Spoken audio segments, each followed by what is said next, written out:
Good afternoon. Good afternoon and welcome to the Columbus Metropolitan Club. I'm Mo Wright, Chair of the Board of Trustees for CMC and President Rama. Thank you so much for being here this afternoon to our new home. Give it up for the Boathouse, our new home here at the CMC. Today's forum is crowdfunding, boom or bust. It's brought to us by Next Level Columbus. And our special shout out to Walker Evans, who I think I saw in the back, for helping us pull today's forum together. Let's thank them both for their support.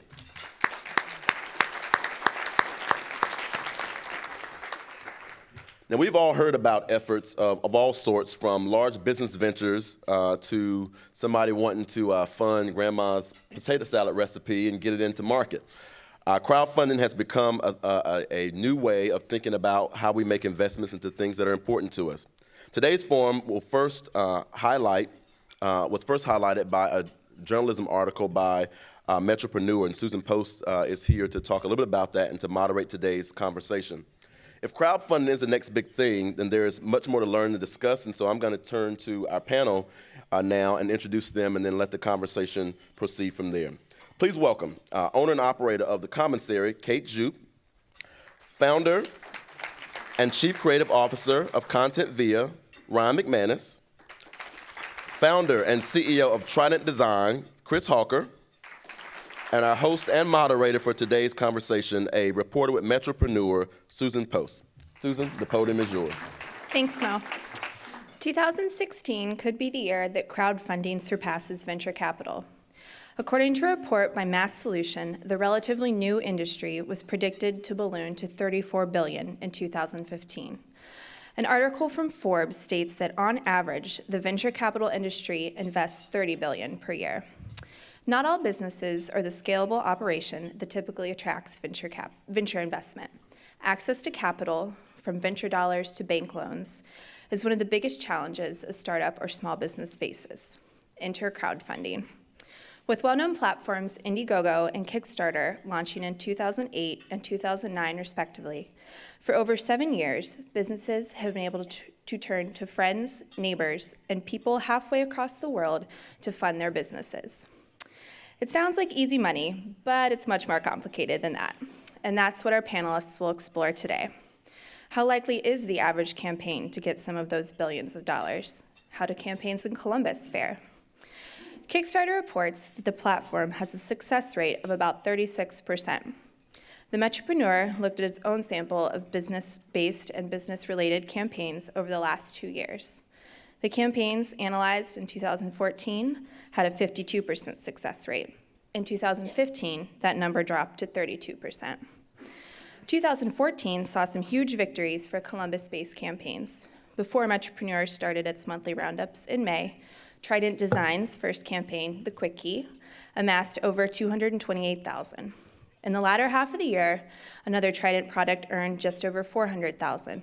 ContentVia worked on a campaign that received over $233,000, and 5 more campaigns made it to the $40,000 to $60,000 range. In total, backers pledged $1.1 million to 2014's successful Roundup-worthy campaigns. In 2015, the highest-grossing successful campaign raised just over $71,000, another Trident Design winner, and in total, funding campaigns grossed about $489,000. That's less than half the amount compared to 2014, and the total from 2014 only presented a partial year. Has crowdfunding in Columbus already seen its boom and bust? Before you are 3 successful campaigners ready to share their thoughts. So first, can each of you tell us a little bit about the crowdfunding campaigns you've worked on? Ryan, Sure. So I got my start with crowdfunding in 2012, funded a small coffee tricycle business for Solar Cafe. We raised $1,800, and fast forward 2 years, as I was trying to leave corporate, crowdfunding was the catalyst that allowed me to do that, because there wasn't a lot of other marketers who had crowdfunding experience and were out there helping campaigners. And then crowdfunding became a big part of our business at ContentVia, but over the 2 years since we've been in existence, crowdfunding has become a much smaller part of our business, both because of growth, but also through a diversification and just fewer opportunities for crowdfunding. Kate? I've only run one Kickstarter, and it was for my own business, and we raised $47,000. And I continue to help other small startups, typically in the food sector, just in an advisory capacity. Chris? So my company, Trident Design, is a product development firm. So traditionally, our business was like making products. People would hire us to develop their own inventions, and then they would figure out how to bring them to market, or we would develop our own things and bring them to market ourselves. So I got started as an inventor myself, and had just been building this business based on figuring out how to bring products to market the old-fashioned way. And as crowdfunding sort of appeared on the scene, it became very interesting to me, so we decided to give it a shot with the quick key. I got a couple here. It's a little key-shaped multi-tool. It's the size and shape of a key. It's got a bottle opener and a few other functions.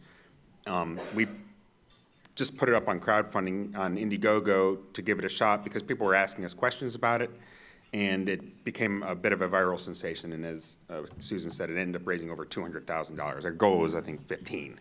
And we were like, whoa, that's not what we were expecting. And so we were like, man, there's gold in there, those hills. So we decided we were going to like run more campaigns, and we started offering it as a service as well. So we did the carbon flyer, she mentioned, it raised over $400,000. It's a carbon fiber airplane you control with your phone.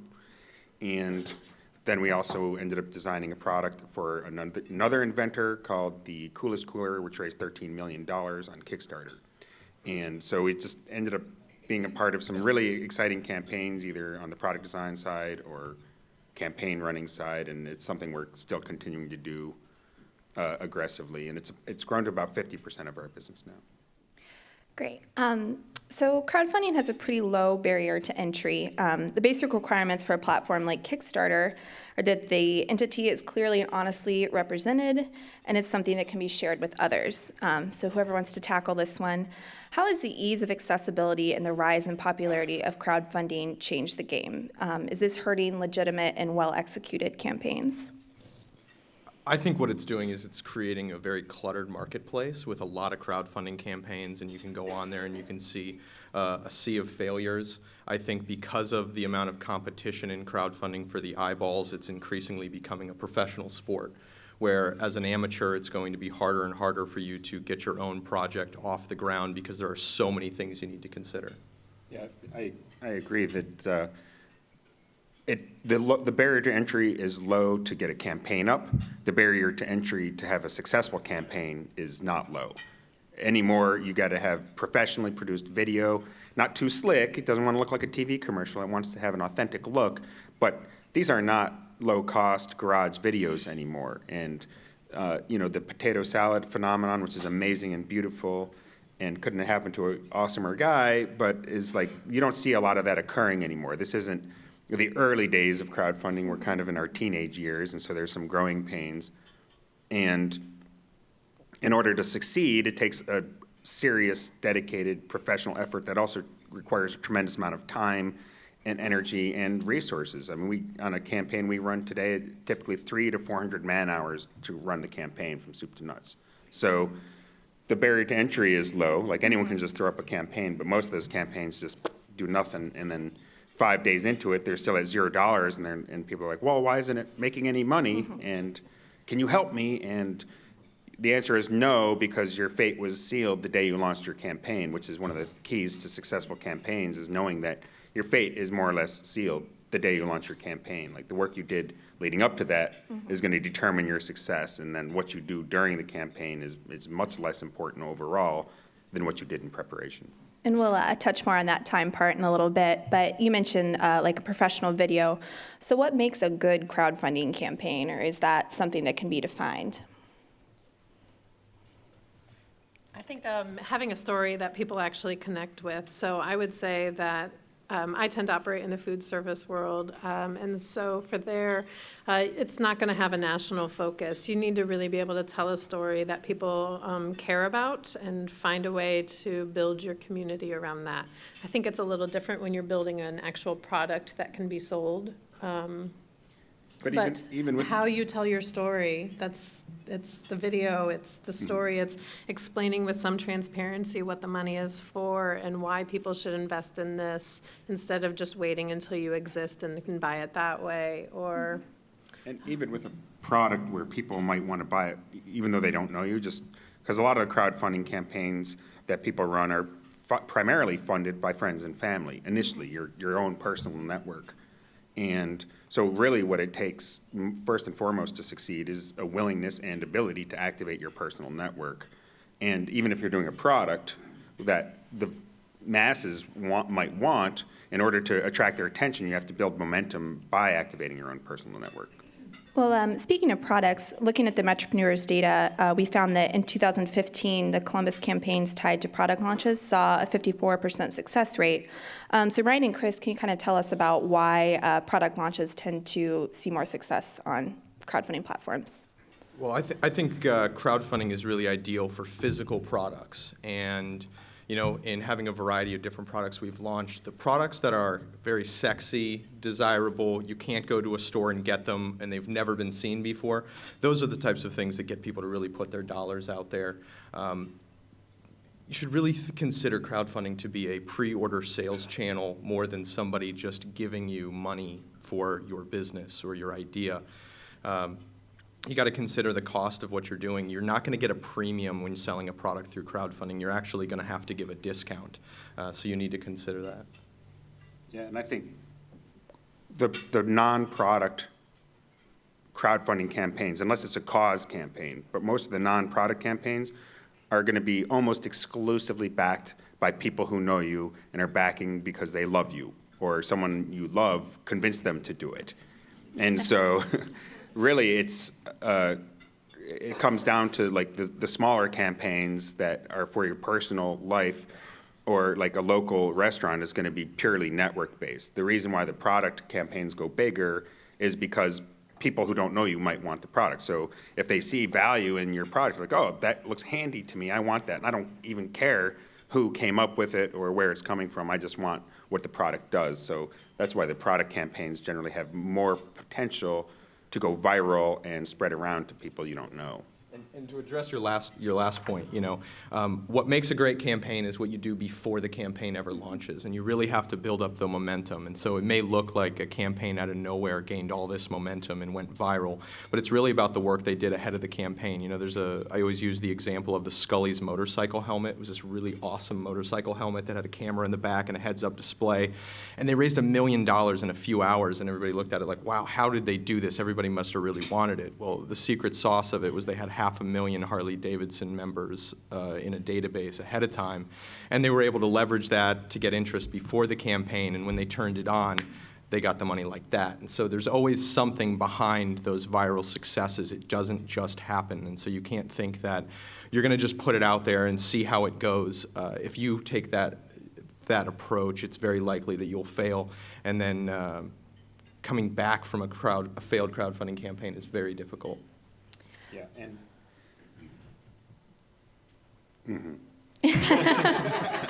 Well, Kate, of the successful campaigns, 30% had some tie to food, which is, you know, one of the higher numbers.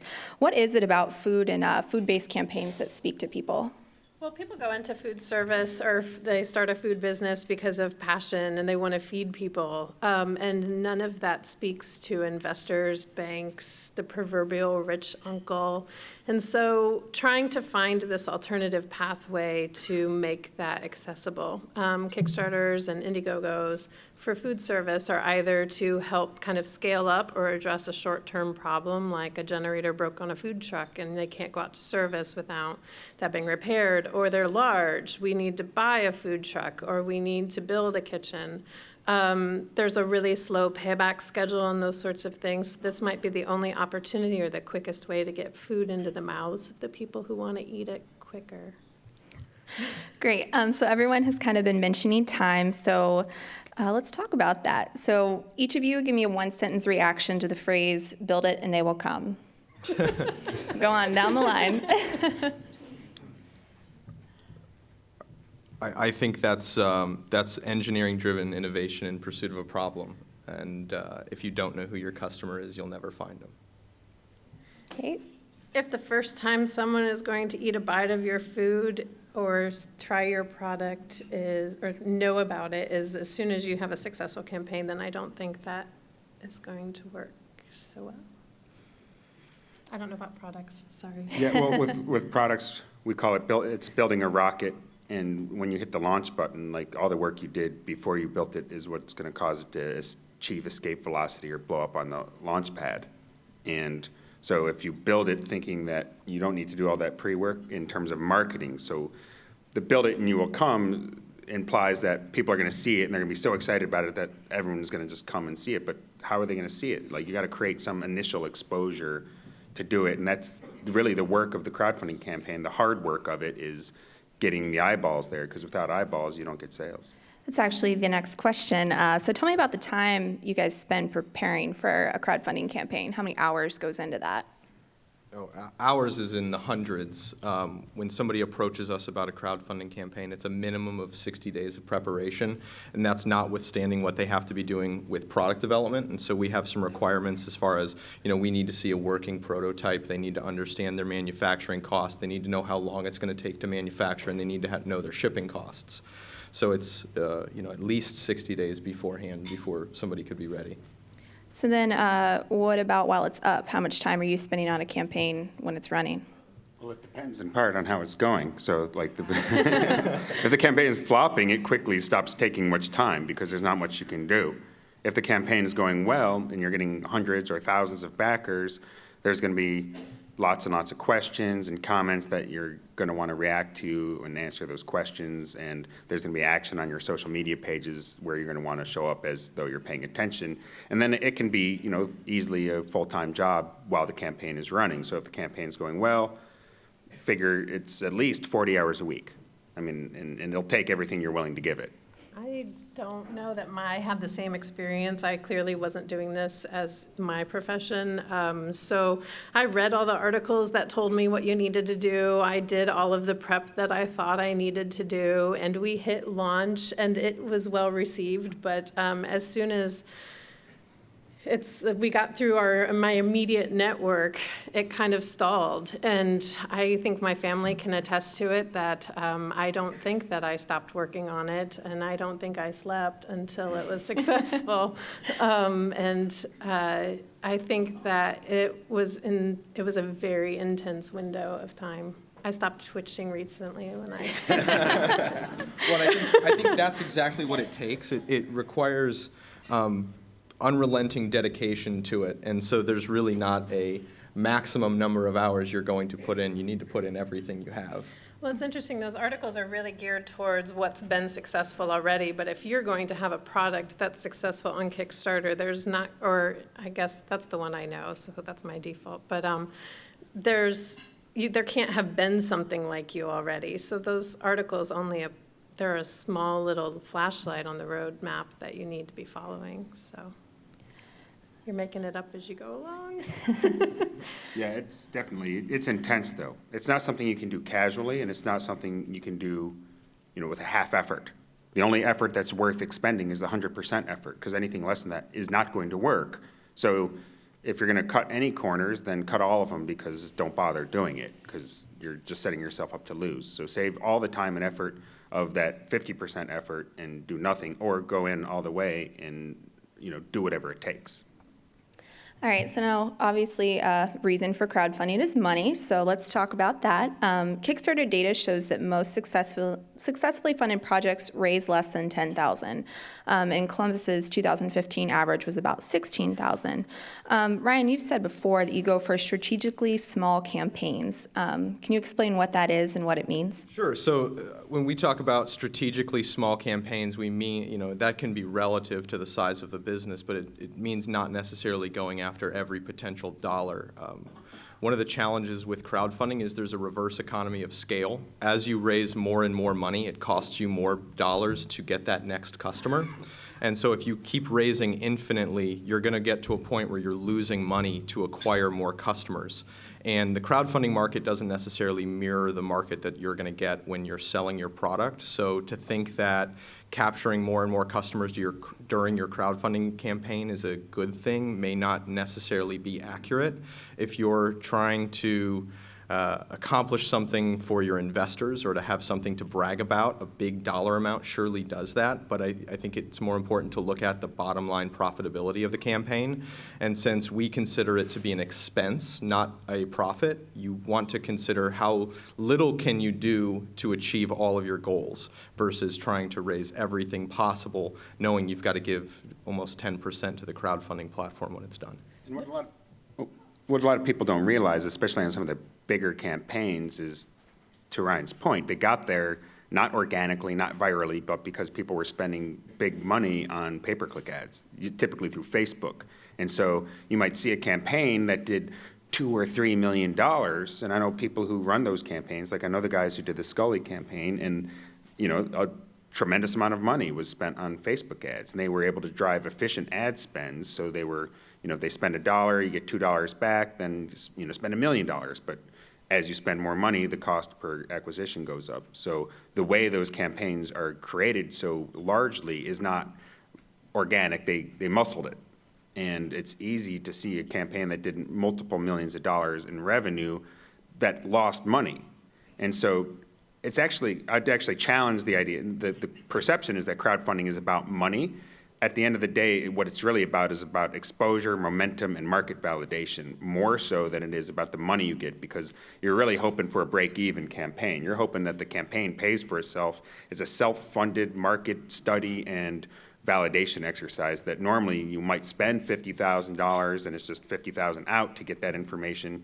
Here you're spending $50,000 and maybe you get $50,000 back, plus all the benefits that you got from doing it this way, an email list, a budding social network around your product, and the exposure and maybe some PR and a lot of assets that you built to run that campaign that you were going to have to build anyway to market your product. So there's all these other benefits that you get from running the campaign that aren't the money, and the money is just like a nice, return on your investment, like the credit card gives you 3% back.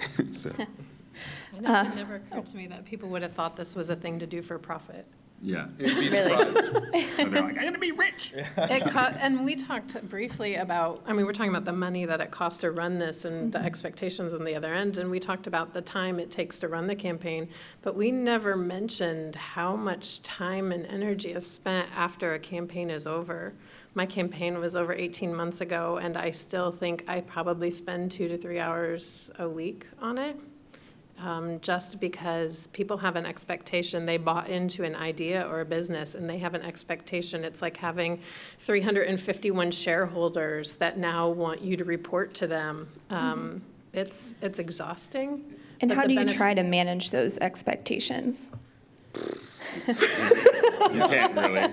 There isn't. I think you end up, there will be people who love you, and there will be people who will be disappointed that you don't treat them with more reverence all the time.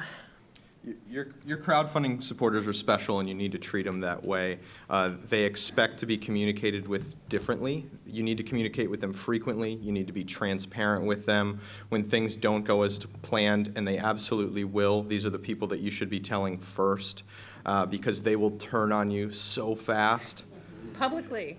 Absolutely. They can be some of the most vicious, Reddit-esque people, and they do very much view themselves as investors, and they wouldn't exist without me. And you know what? That may be true in a lot of cases, and I think you want to treat those people special. Give them insight into what you're doing for your business, because if you treat them right, they will tell the world about you, and that's ultimately what you want. Yeah, this is definitely less about the money and more their benefits outside of a successful campaign are untold. They could be told, but they're untold. Well, they're definitely overlooked. People think it's about money, and that's not really the... Well, obviously there's a lot of benefits besides money, but, kind of how do you set those campaign goals where, you need a certain amount to even move forward at all? So kind of what's that balancing point? Well, I'd say there's several angles to look at it, and there's a whole art and science both to setting your goal. But if you set your goal too high, then you don't show momentum easily enough by like, oh, we've gotten 50% of our goal. If you set your goal at $100,000, it's going to be hard to show momentum, so people show up and they don't back the campaign. If you set the campaign so low that it's easy to hit your goal, but then you just creep across the goal and you don't actually have enough money to deliver on your campaign promises, now you're in a pickle. And you see that all the time where people don't have enough money, especially what happens is they under-calculated how much everything was going to cost to execute on the other end, shipping costs. This is like that wood watch where they were going to handcraft the wood watches, and they had this expectation that they would sell like 50 wood band watches, and then it like hit the millions, right? And there was no way they could handcraft all those watches. And that's a great question anymore. is, maybe Chris or Ryan, what happens when you've set up your supply chain for 100 units and you end up selling 1,000, like the Coolest Cooler kind of ran into some issues like that. How does that change things? What happens then? Well, this goes back to what Ryan was saying earlier, how the bigger your success, actually the less profitable it becomes and the more problematic it becomes, because now you're dealing with thousands of things or tens of thousands of things, and what worked at a small scale doesn't necessarily work at a big scale. Like when we launched our Quick Key product, we had tooling quotes and factories like gearing up to produce it, and our goal was 15,000. We thought we'd sell, about that.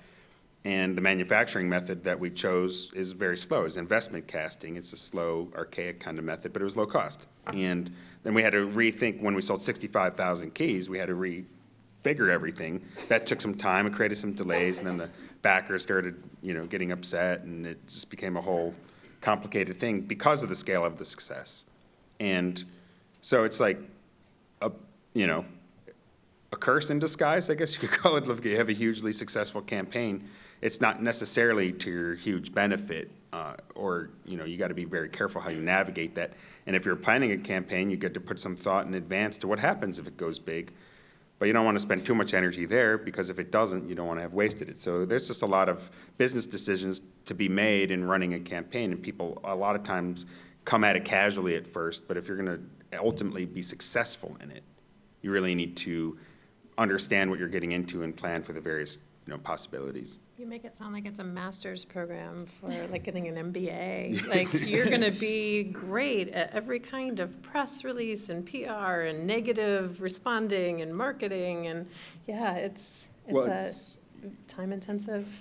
It is, and at the end of the day, it's not that you need an MBA, but you just need to be prepared to take on each of those different activities at the best level you can achieve based on your own skills and the people you can enroll in supporting you. Either enroll them by paying them or enroll them by like, hey, help a buddy out. And I think a lot of the smaller campaigns are like done with a group of friends who can pull together all the skills to do it. And then the bigger campaigns are usually run by companies who are throwing a lot of resources at it, even if it appears that it's a father and son working out of their garage. That's just a very carefully calculated marketing angle. Well, and we've talked about momentum some, and I know, Ryan, you kind of have a formula for how a campaign should progress once it's launched, and that's a good predictor for if you're going to meet your goal. Can you tell us about that? Yeah, I mean, this is why choosing the goal amount is really important. You need to get to about 30% of your goal within the first 3 days. That'll kind of trigger the algorithm that you're making progress. You've got to be close to 100% by 10 days or so. If you're lagging behind that, you have to put more resources in to accelerate, and it's like pushing a boulder up a hill. Every day it gets steeper and steeper, and if you haven't reached that goal, it's going to be harder for you to get anyone's attention. The faster you can hit the goal, that's why sometimes it's better to do a smaller goal amount, have maybe an internal goal that's set much higher, but set the listed public goal a little lower than you want, and then raise a multiple of that goal. That way you can trigger the algorithm. All of the crowdfunding sites run on a search algorithm that determines which campaigns get listed at the top, and that's where working with an agency can really help you, because we've seen enough of the campaigns to know what triggers those algorithms. 30% in the first 3 days sounds dreamy. I was going to say, judging by your reaction, that was not your experience. No, I remember week 2 where the number went down. It did not go up. And just the panic, the sheer panic and hustle that happened right when I saw that. So what did you do after that to kind of help build momentum and eventually get to the goal? My story changed. I realized what people were connecting with. I was trying to build this community that really wanted an idea, and I needed them to know how we used it. So I retooled the way we did our rewards more to show how we would be able to use this space I was asking people to buy into. But also changing the way we told our story. Instead of asking people for money, the story definitely became, if you know someone who needs this space, tell them about us. And the more we were able to do that, then I stopped recognizing the names on the people who were supporting the campaign, and that's when I could start eating food again. Always a plus. All right, now we're going to switch it up, and we're going to have the lightning round. So I want each of you to just kind of give me one sentence response to each of these. So first of all, what is the biggest misconception when it comes to crowdfunding? Ryan? That people will find you when you turn your campaign on. Kate? That you will make money. And Chris? Yeah, both of those, and, to add another one, and that it's only for small companies or individuals, because now corporations are getting into it in a big way. All right, what's the biggest disadvantage? Unrealistic expectations from your backers. I think it's harder to get people to care about crowdfunding now because of all the noise. Yeah, everyone's been bombarded by, many GoFundMe. Or they've been burned. And they've been burned. Biggest disadvantage, again, those are like number one and number two. Number three is possibility of a public failure. It's not, or a public success that you failed to deliver on. So like back in the day, people fail and no one knew except their investors. Now like the whole world knows you failed and you get to deal with, backlash from TechCrunch or whatever, so. The last thing you want to be is the fable that they just keep bringing up, that one thing that failed. Don't All be right. that guy. Now for the good one, what's the biggest advantage? If there is one, no. No, there's not. Press. I opened my doors with a solid community that wanted us to succeed. Market validation. My favorite way to leverage a successful crowdfunding campaign is to then license the product to an existing manufacturer. So you don't have to start a company. You can then, but now you've got this proof that someone at least will spend money on the idea, and so it gives you a tremendous amount of leverage in a negotiation around a license. Great. In a few minutes, we'll move to audience questions. But just have a final kind of question to sum everything up. So Chris and Ryan, you've been involved in multiple campaigns over the last few years, and Kate, a lot of businesses at the Commissary do campaigns now. Have you guys noticed any shift in the industry, and kind of where do you think things are headed? Yeah, huge shift in the industry. I mean, first of all, it's like the early days of the internet. It was, researchers, and it was kind of subculture-y type of thing, and then pretty soon it got taken over by commerce and big companies. And you're seeing that same thing happen in crowdfunding now, where it's no longer just for the little guy, though it's still a safe place, and it's a great place for that to happen, but more and more it's being taken over by larger professional organizations, and that trend will continue because, the people at those companies, they're not dumb. They see the money flying around. They want some of it. I think that a lot of small businesses a lot of small food businesses are trying this, and I think the only ones that we'll see being really successful are existing businesses trying to scale up or solve a problem. So they'll already have their market they can reach to. I predict we're going to see more industry regulation because of the amount of crowdfunding campaigns and because a lot of people have been burned. There's a really short window to clean up the crowdfunding industry, or else it's going to turn a lot of people off. So I envision something almost like Consumer Reports, where it's tracking crowdfundings from inception through delivery to see how they're performing. I think it's a necessity for crowdfunding to continue to be vibrant. We were just talking before this started about the new crowdfunding level where you're able to have equity and how that would change the industry just a little bit too. But there's a lot that has to happen before that starts. Well, that actually is a good question, is, kind of what's equity going to mean for crowdfunding? Ties into what he Yeah. said, there's going to be a lot more tracking. I think it's only going to be a good thing because it allows individuals who might have wanted to support you as a product to be able to also put their dollars and then get something in return. As long as it's managed and regulated properly, I think crowdfunding for equity could be absolutely awesome for startups. Yeah, and I think you'll see that also continue to drive the trend of more and more professional campaigns. People are asking for big money. They're not going to be, the real rough homespun campaigns are going to have less and less opportunity as opposed to professionally executed high production value campaigns. Great. So I think we're going to turn to audience questions. It's CMC's tradition to take audience questions. If you have a question, please state your name, ask your question, and we thank you in advance for not making long editorial comments. Let's proceed. Yes, hi. Happy to ask the first question here. Thank you. Andy Campbell. Your discussion today seems product specific, and I'm wondering opportunities for our friends like at WCBE, WOSU, or even the Metropolitan Club.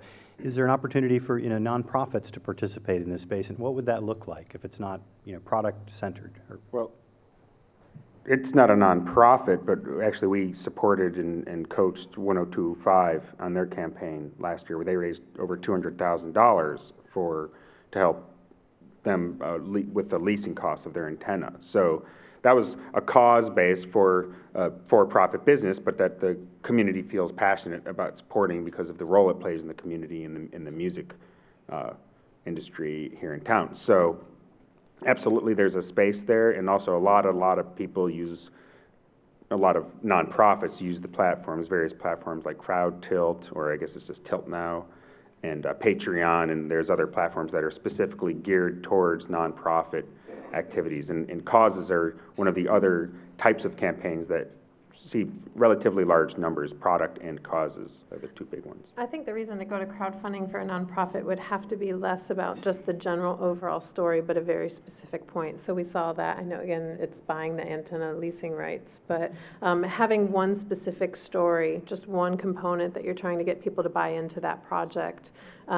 One thing you mentioned with listing the alternative websites is the less it's Kickstarter, the more you have to explain what you're talking about.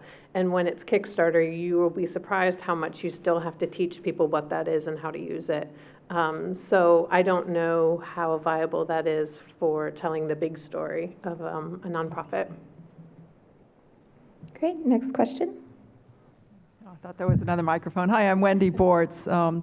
I have a question. If you're working with someone like Kickstarter, I know I have a daughter who just browses the technology stuff, who's an engineer. If you hit your 30%, it sounds like you have to bring people in first, but if you do hit a point where you're showing up in the search engines, is there a certain demographic that you're going to reach through that audience? Does anybody know anything about people that are naturally on Kickstarter or something like that? Well, it skews early adopter. Demographics and age-wise, it's very broad, but definitely skews for an early adopter type mindset. Your product will very much determine who your customer and your market is. But the people on crowdfunding are very diverse, and people who've supported the campaigns I've been involved with are all across the board, but they're all interested in getting something first. And so that's the type of person you're going to get. And the campaigns that have tended to go the biggest have been gadgets that appeal to guys, like younger male gadgets, the really big campaigns. Not overall, the overall scene is extremely diverse. In the food campaign world, it's predominantly women. Yeah, so. Great. Next question. Hello, my name is John McKnight, and I work at Rife's Auto Body, which is next to the Commissary. So wanted to thank Kate for being a wonderful neighbor. Really appreciate having you guys next to us there. It's kind of neat. Okay. Score. All right. If I wanted to give money, not to raise money, but I want to give money to a crowdfunding source, why do I want to do that? What's in it for me? I'm not getting a stake in the ownership of the business. I'm not getting any stock options or any return on my investment. Why do I want to do it?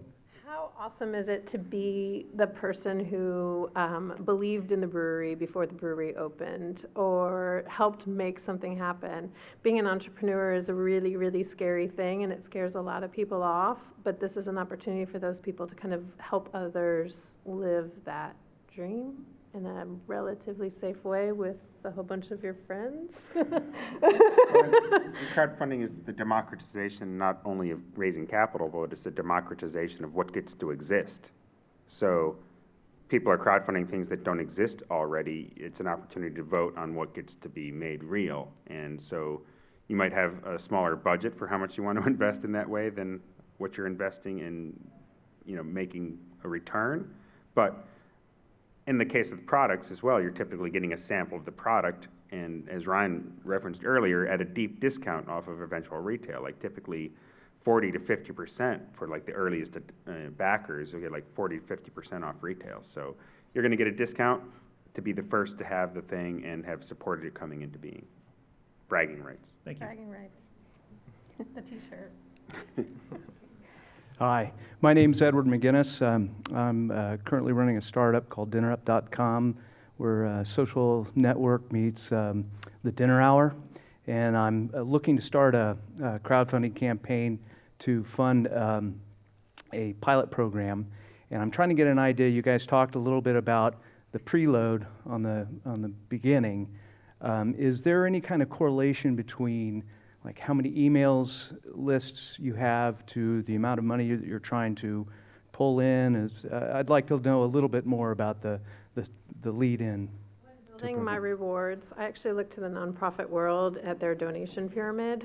So finding that I needed to have a lot of people invest at a lower level, and how many eyes needed to see that lower level to commit to that all the way up to the top of the pyramid, which is the big prize with like 2 to 3 donors. And I really developed my reward tree my reward pyramid based off of that. I don't know how to translate how many on an email list you need for that, but your rewards, you should try and figure out who you're targeting for each level before that campaign starts. Yeah, and like a typical email list, if you have a targeted email list, but that's not friends and family, just from the public that you get through like a landing page where you attract interest, will convert on average 1% to 2%. So if you have a 100 email list, and you send it out to 100 people, you'll get 1 or 2 sales, generally speaking. Now, if you have a highly targeted list of people who are very interested in what you have to offer and they know you, Edward, then you might get a 20 to 30% conversion rate. So it's highly list dependent, but you can make some assumptions. If I've got 500 emails and I think because these are all my friends and family, it's going to convert at 10%, that means 50 sales, and 50 sales at an average of $100 is $5,000. So you can do some quick napkin math and kind of figure out what you'll get at different levels of conversion rate off your email list, and then you can back that up into how much does it costs to get an email based on Facebook ads, and you can reverse engineer an ad budget if you're using pay-per-click ads to generate your email list. I want to go on just a tiny little tangent off of what he said. Like, if you're counting on your friends and family to back your Kickstarter and make it successful, then you might not have very many friends at the other end. All right, thank you. Great. Take the next question. Hello, I'm Ann Nelson, actually a guest today. I was part of this at the beginning, the Metropolitan Club. And I'm here as a member of the League of Women Voters here in Columbus. We're 95 years old, so we're not kickstarting anything. We did that 95 years ago. But my question, let me ask a question in this room. How many of you have used our voter information bulletin when you go to the polls to vote? Okay, because that's the product that we put out to the community, other than all that we do to promote. Mm-hmm. Do you have a question? My question is, would we be an appropriate not-for-profit to have a Kickstarter to fund that publication because the Dispatch used to, and we can't get an obligation from them? Are you currently funded primarily by donations to do this anyway? Absolutely, 100%.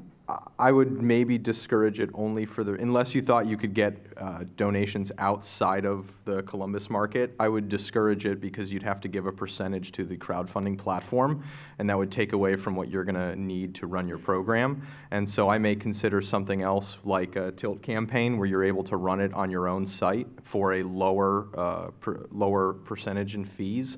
That may allow you to do a crowdfunding-like campaign, garner crowd support, but keep more at the end. Also, I don't know how you would do that with the rewards. If it's a thing that you give away, I'm not sure what your reward level would be, what you're giving people, which has a cost associated with it in exchange for that money. Okay, and the Tilt, who can tell me about that? Well, if it tilts, it's basically crowdfunding. It's just private crowdfunding. It's not on one of the public platforms where there's a bunch of people coming just to tour around and see what they see. So 100% of the people who show up there are people you drive there, either through ads or emails. Now, as the League of Women Voters, potentially you have a large email list. And so if you have a large email list, that's by far the most valuable marketing tool that you can have. You can set up a campaign using something like Tilt and then use the email list to drive people, say, hey, we're doing a fund drive. And then what that does is it provides a platform for collecting money. So if you don't have a platform for collecting money, people are just like mailing in checks. It's kind of awkward. Here they've got a centralized place where they can go to a website and donate $10 or $50 or something. Thank you. I knew there was a reason I came to this luncheon. Thank you so much. Great. These are going to be our last two questions.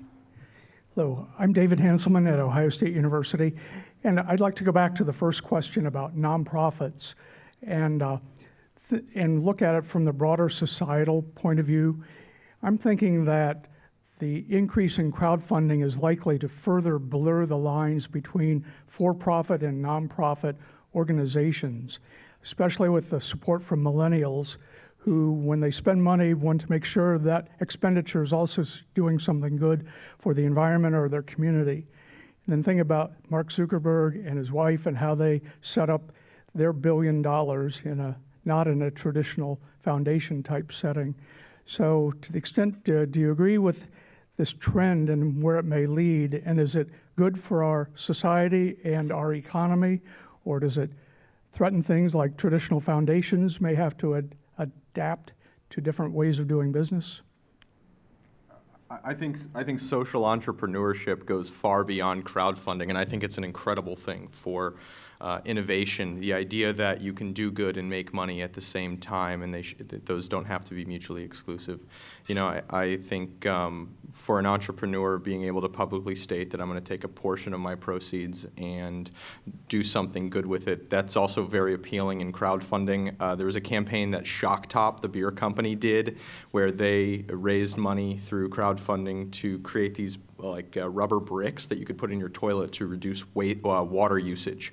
And so it's the idea of we're going to raise some funds to be able to do some good at the same time, and what they got out of it was a lot of brand recognition. I think we're going to get burned before we get to that point. There's no reporting mechanism for a for-profit business to disclose how much or to actually give the check to the profit. It's a lot like menus that say that they buy, it's farm-to-table restaurant, but they haven't ordered anything from the farm that's written on their chalkboard for years. So. And I think to your question about will it threaten existing foundation-type entities, sure. I mean, it'll change the way people have to adapt in every aspect of life all the time. People need to adapt. The world changes, things change. This is definitely a change agent in terms of freeing up capital. Overall, it's releasing capital that's been tied up. Like if it's matching venture capital, it's not taking away, it's adding an additional $30 billion that are being taken out of people's, pocket change and reinvested in creating new entrepreneurial or social entrepreneurial activities. So overall, it's going to be a huge benefit to generating startups and generating social enterprises in our society, perhaps at the cost of some of the old guard. Great, we'll take our last question. Hi, my name is Jeff Travaro, and you talked about equity becoming part of the crowdfunding platform going forward. What has to happen for that to move forward? It just passed through government regulation, so it's been approved, but a reporting mechanism has to be built, kind of like, a website had to be built for our healthcare. There's a limit to how much an accredited investor and an unaccredited investor can invest across all platforms. So there has to be a way to track how much people are donating to the different campaigns and through traditional investment routes. So once that's built, then you'll see an explosion of. Yeah, well, there's the Jobs Act approved the equity crowdfunding, and there's actually equity crowdfunding now at a certain level. It's like Schedule 1, and then there's like the lower level that's a lower barrier to entry is where they're still working out some of the mechanisms. But this is happening here in the near future. So it's not immediate, but in the very near future, you'll see that happening. And people like Indiegogo are looking into it, but there are a lot of other companies as well who are, developing these software platforms. So as soon as it's possible, you're going to see a lot of it simultaneously as soon as the laws are finalize the rules and regulations. Yeah, there's a number of platforms right now that are out for equity crowdfunding, but they're basically just advertising for your investment round. And so in the next few months, when unaccredited investors can actually donate or invest in startups, I think that's where we're going to see a lot more action. But right now, it just hasn't happened, even though the Jobs Act has been in effect for 3 years or so. All right. Those websites. I hope you enjoyed today's forum. Let's give this panel again a round of applause. We want to thank our partners, Next Level Columbus, along with our speakers, Kate Djupe, Ryan McManus, Chris Hawker, and Susan Post for being here. We're going to invite you to visit the wall where there's coffee and cookies. You can stick around and continue to chat about the topic. Feel free to make sure you always watch our forums and replay them on WOSU, through PBS affiliates throughout the state, through Columbus Television, and through the CMC YouTube channel. Thank you all so much for being here. And remember, if you are new to us, drop your business card off at the desk on the way out. We'd love to stay connected with you. We'll see you next week.